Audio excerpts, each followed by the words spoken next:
La Minute Business avec Financial, premier réseau international indépendant d'expertise comptable, d'audit et d'avocats d'affaires.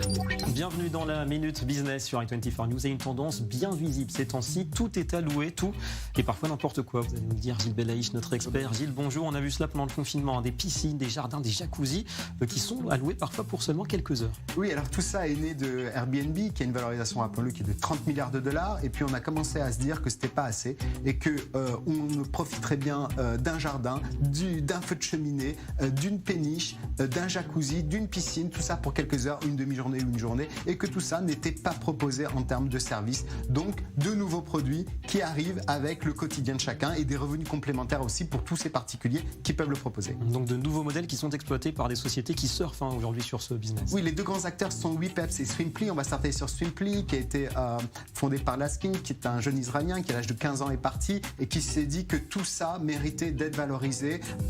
Une fenêtre sur les Champs-Élysées, ça peut être 25 € de l'heure et par personne. Et tous ces éléments-là sont des éléments de valorisation et qui rapportent aussi de plus en plus à chacun. Gilles, est-ce que ces revenus échappent au fisc aujourd'hui? Alors, dans la théorie, on est obligé de tout déclarer, mais comme on développe de plus en plus des plateformes qui sont mastodontes, comme WePeps et Swimply, ils n'auront pas d'autre choix que de faire comme Airbnb, l'obligation de verser un fichier central chaque année au fisc de chaque pays. Gilles, petit conseil pour ceux qui sont tentés de mettre en location une partie de leur logement? Alors, deux conseils importants. Un, ne pas oublier de faire un contrat parce qu'il peut y avoir des litiges. Et deuxièmement, l'assurance qui est fondamentale pour ce type de prestations. L'assurance, c'est important. Merci beaucoup, Gilles. Et à demain pour une nouvelle Minute Business.